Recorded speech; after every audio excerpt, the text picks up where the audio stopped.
Hello, good morning, नमस्कार। आप सभी का स्वागत है स्पिरिचुअलिटी मैटर्स अध्यात्म की ओर मेरे इस चैनल पर।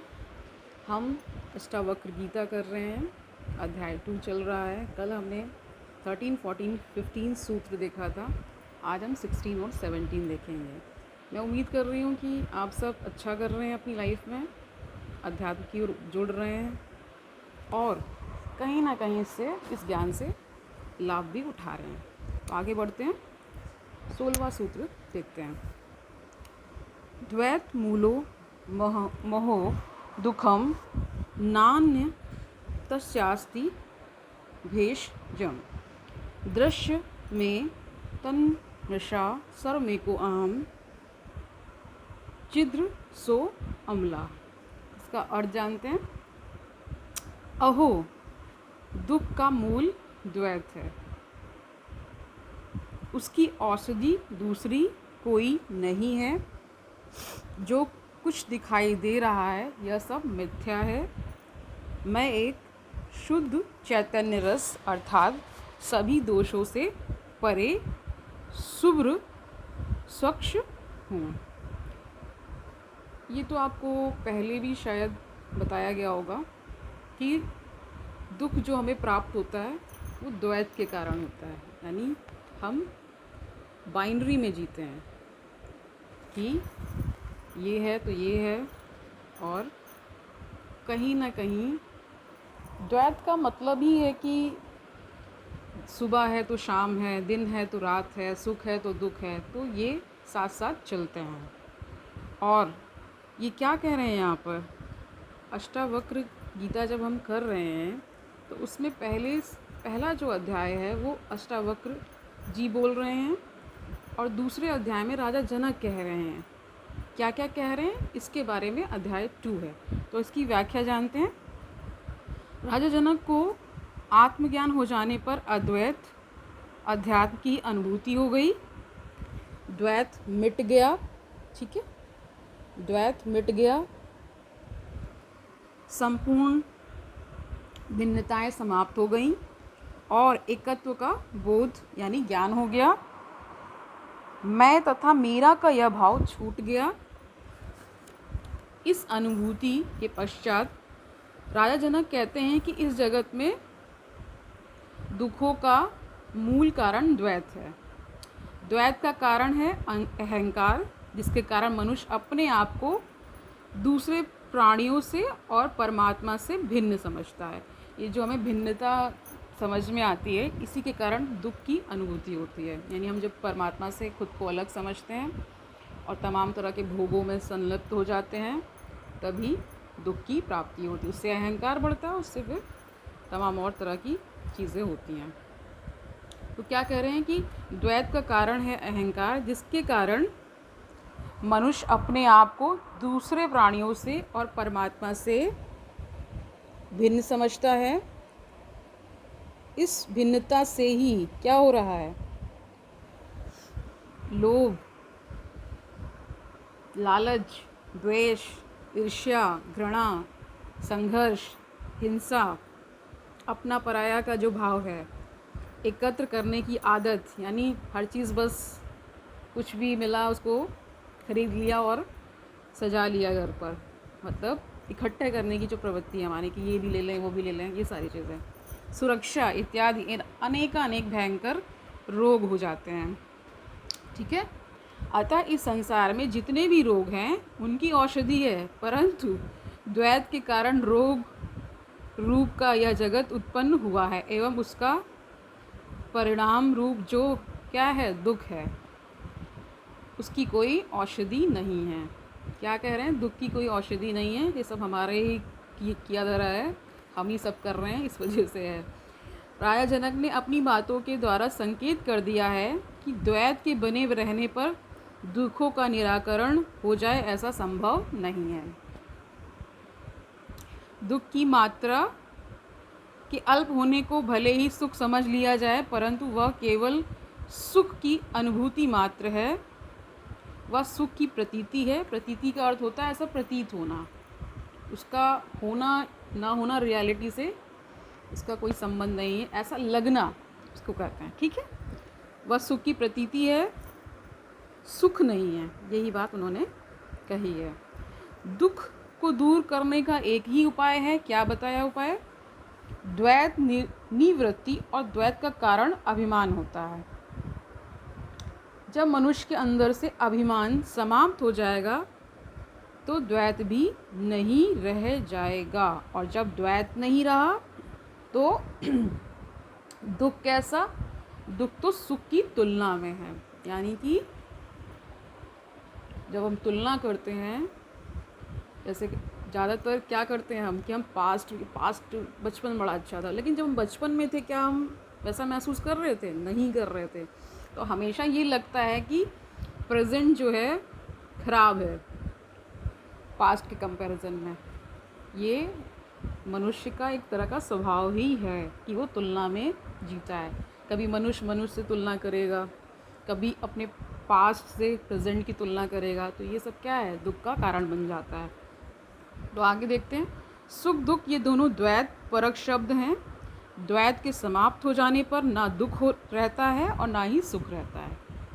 यानी जब आप सुख का पीछा करना छोड़ देंगे तो दुख भी चला ही जाएगा। ये साथ ही आते हैं। आपको लगता है कि सुख है तो दुख भी आएगा। तो अगर जब इससे परे हो जाएंगे तो क्या हो जाएगा? आत्मज्ञान हो जाएगा और मुक्ति निश्चित हो जाएगी। तो आगे जानते हैं। द्वैत के विनष्ट होने पर नाम रूपात्मक संसार मिथ्या ही सिद्ध होता है। मिथ्या का अर्थ हमने पहले जाना था, उसका अर्थ झूठ नहीं होता है।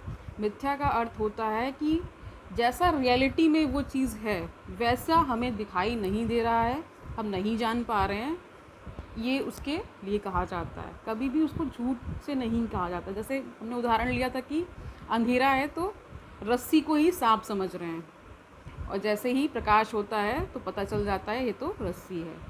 तो रज्जू जिसका हमने उदाहरण लिया था। ठीक है।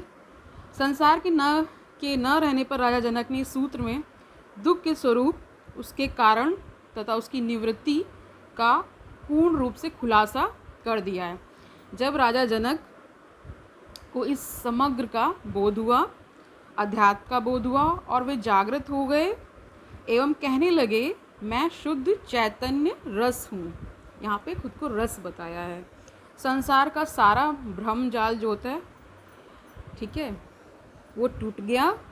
यह सब गुरु कृपा से ही संभव हुआ है। उन्होंने अष्टावक्र जी को अपना गुरु माना था और उन्हीं को कह रहे हैं कि ये सब गुरु के द्वारा ही पॉसिबल हो पाया है। तो 17 सूत्र देखते हैं। बोध मात्रो अहम ज्ञानादुपाधि कल्पितो मया एवं विमर्श नित्यम जैसे बोलते नहीं कि विकल्प ना होना तो निर्विकल्पम स्थिति मर्मम। तो कह रहे हैं कि पिछले सूत्र में भी हमने ये जाना कि आत्मा क्या है? ऑप्शनलेस है। ना उसमें कोई विकार उठता है, ना उसकी कोई कह सकते हैं कि इस संसार में उसको कुछ भी अनुभूति होती, वो कैसी ही रहती है। उसका जेंडर भी हम नहीं कर सकते कि रहती है या रहता है, न्यूट्रल जेंडर माना जाता है उसको। तो दोनों ही आप बोल सकते हैं। ज़्यादातर स्त्रीलिंग के साइड में है वो। तो क्या कहते हैं कि वो दृष्टा भाव में जीती है। दृष्टा भाव यानी साक्षी भाव, सब कुछ देखती है बट उसमें कोई हलचल नहीं होती है। तो इसका अर्थ जानते हैं। मैं बोध मात्र हूँ, ज्ञान रूप हूँ। अज्ञानतावश ही मुझ में विभिन्न पृथक पृथक क्या हो रहा है?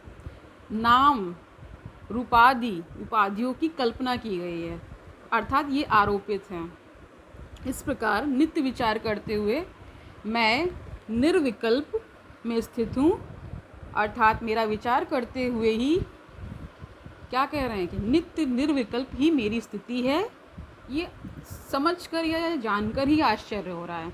इसकी व्याख्या जानते हैं।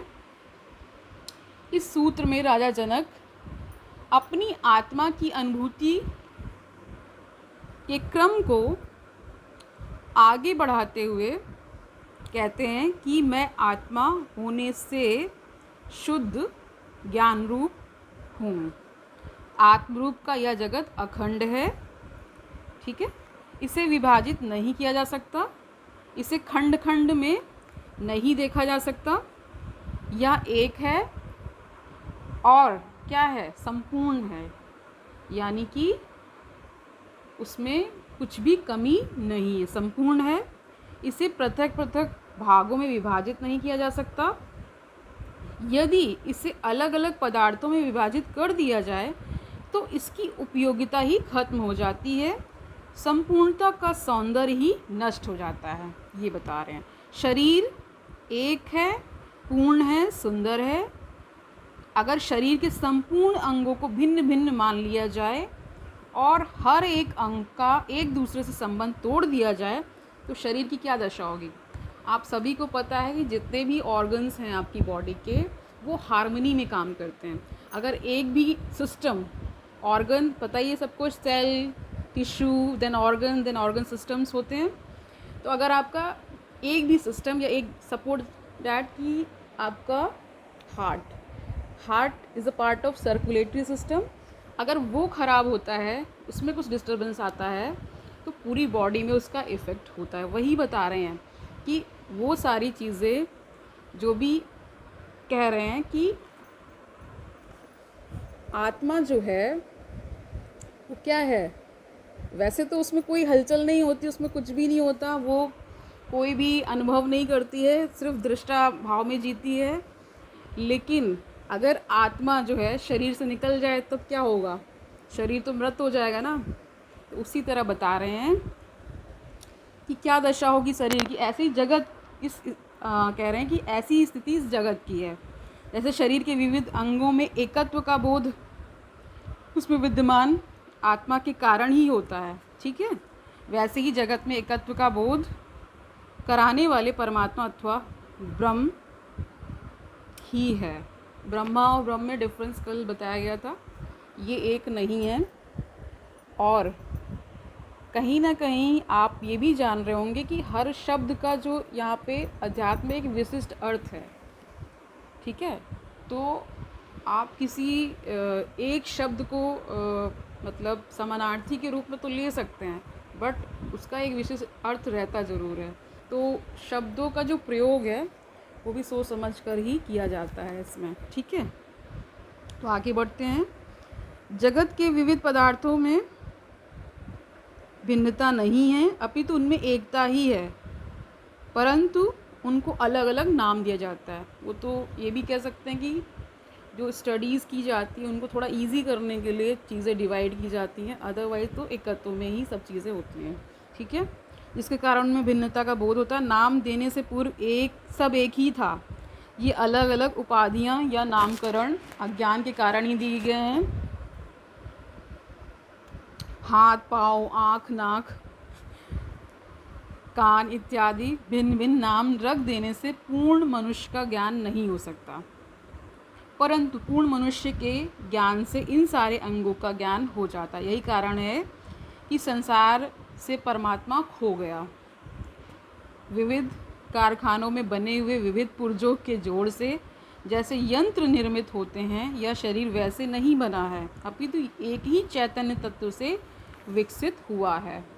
इसी प्रकार यह संसार विविध अवयवों का जोड़ मात्र नहीं है, बल्कि उसी एक परम तत्व ब्रह्म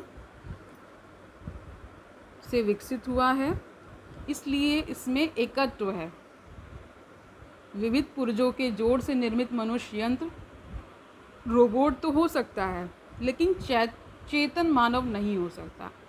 आजकल हम देख रहे हैं जो न्यू टेक्नोलॉजी है, न्यू जो एरा चल रहा है वो रोबोटिक्स का है। तो कहते हैं कि कितना भी आप मतलब एडवांसमेंट हो जाएगा, बट ह्यूमन बॉडी को कोई भी यंत्र रिप्लेस नहीं कर पाएगा, क्योंकि ह्यूमन बॉडी बहुत ही यूनिक है। और मे बी उसके कुछ चीज़ें आप कर लेंगे, बट सारी चीज़ें तो पॉसिबल नहीं हो पाएंगी। जैसे रोबोटिक्स से सर्जरी भी हो रही, सब तमाम चीज़ें हो रही हैं, बट जो ह्यूमन बॉडी का जो, अगर एक तो पहली बात अभी भी ब्रेन का जो पार्ट है, मतलब ब्रेन सर्जरी का जो भी पार्ट है, उसमें भी हम कितने परसेंट पहुंच पाए? हार्डली मेरे ख्याल से 1% से भी कम है, उसके 1% एरिया से भी कम हम उसके बारे में जानते हैं। तो कितना भी टेक्नोलॉजी और मेडिकल एडवांसमेंट हो जाएगा, बट ऐसा कहा, जैसे आत्मा के लिए कहा जाता है कि उसे पूर्ण रूप से जाना नहीं जा सकता, अज्ञेय है, उसी तरह ह्यूमन बॉडी भी है। मतलब हो सकता है फ्यूचर में हम बहुत 80%, 90% या 70% जान पाएँ, बट 100% तो कभी नहीं होगा, ऐसा कहा जाता है। ठीक है, तो क्या कह रहे हैं ये मनुष्य के, इसलिए कह रहे हैं ना कि इसमें एकत्व है, विविध पुर्जों के जोड़ से निर्मित मनुष्य यंत्र रोबोट तो हो सकता है, लेकिन चेतन मानव नहीं हो सकता। ये मनुष्यकारों के अनेक मॉडल के सदृश नहीं होते हैं, बल्कि इनमें एक ही आत्मा रूपी जीवन धारा बह रही है। इसी प्रकार जगत है जिसमें विविधता केवल अज्ञानी मनुष्य को ही दिखलाई पड़ती है। ज्ञानियों को तो इसमें क्या नज़र आता है? एकत्व भाव नज़र आता है। राजा जनक भी इसी तथ्य को प्रकट करते हुए कहते हैं कि इन सभी नाम रूप आदि उपाधियाँ की जो कल्पना है अज्ञानतावश हो गई है या की गई है। जिसे आत्मा का बोध नहीं, परमात्मा का बोध नहीं, वे ही पदार्थ को पदार्थ मानकर उसको नाम दे देते हैं, वरना यह संसार क्या है? आत्मा है। तो कह रहे हैं वरना यह संसार ही आत्मा है। जनक कहते हैं कि इसी प्रकार मुझे निर्विकल्प में यदि कोई उपाधि नहीं है, निरूप है, कह रहे खुद को निरूप बता रहे हैं, ठीक है, निरूप हूँ मैं, फिर भी अज्ञानतावश मुझ में उपाधि की कल्पना की जाती है।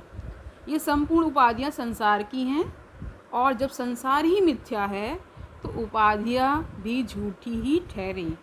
इस प्रकार का विचार कर मैं नित्य निरूप, कह रहे निरूप में स्थित रहता हूँ, अतः मैं एक हूँ और यह संसार मुझसे अलग नहीं है।